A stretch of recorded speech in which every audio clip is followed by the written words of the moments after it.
Hello, my name is Dr. David Binion. I'm a professor at the University of Pittsburgh and the University of Pittsburgh Medical Center in Pittsburgh, Pennsylvania. And I wanted to highlight some work from our group that has come into some manuscripts in the recent time period and some new work that we've continued on here at the Digestive Disease Week meeting in Washington in 2018.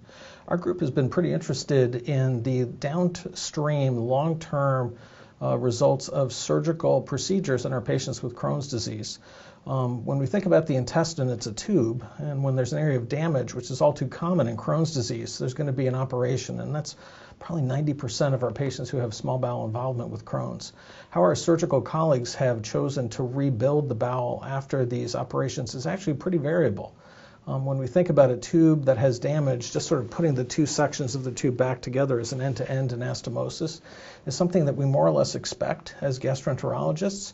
But there's been a change over the past approximately 20 years where our surgical colleagues have actually used a slightly different technique, a trauma surgery technique of what's called a side-to-side anastomosis. So if we think about an intestinal tube, remove the section of damage, instead of bringing things together as an end-to-end, the intestine is actually brought together as two luminal segments next to each other. A stapler is placed across, and that stapler is fired to create a reservoir, and then there's a second closure.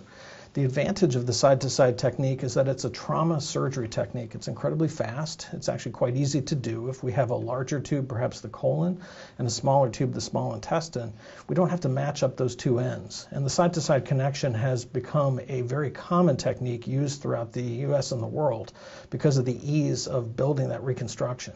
Our group was concerned that the physiology of the intestine, particularly in our Crohn's disease patients, was going to be altered. And we know that the side-to-side connection will cut the longitudinal muscles and the circular muscles, making a reservoir. The motility coming across the side-to-side connection can also be disturbed. And we decided to embark on a series of projects over the past several years. The first really was a head-to-head comparison of 68 patients who underwent a end-to-end connection and 60 patients who had a side-to-side connection. And we actually looked at outcomes extending up to 2 years. And as time went on, it became pretty apparent that the patients who had the side-to-side connection were going to have a lot more functional problems, not inflammatory problems, but functional challenges. And that was manifesting with abdominal pain, discomfort that would prompt about 50% of the patients with the side-to-side connection to have a CT scan, compared with less than 20% of the patients who had the end-to-end connections. So the patients with the side-to-side, there's a subgroup who actually really struggle with that operation. They get distension. The distension triggers pain. The reservoir that's created by the side-to-side connection is a nidus for bacterial overgrowth and bile acid deconjugation, and that really makes it challenging for some of our patients to do well, particularly when we've done a really good job controlling inflammation. Now, that study was published in the American Journal of Gastroenterology in April of 2018, and we followed up that study with longer-term outcomes, extending the observation time period beyond 2 years. And what we presented here at the DDW meeting in Washington was 5 to 8 year follow-up data on our patients who have the end-to-end versus the side-to-side reconstructions. And the trajectories actually continued to diverge. We had seen functional problems at the 2 year time period, not yet showing inflammation differences, but when we extend the time period beyond 2 years, we actually started to see more problems with Crohn's disease recurrence in the side-to-side patients.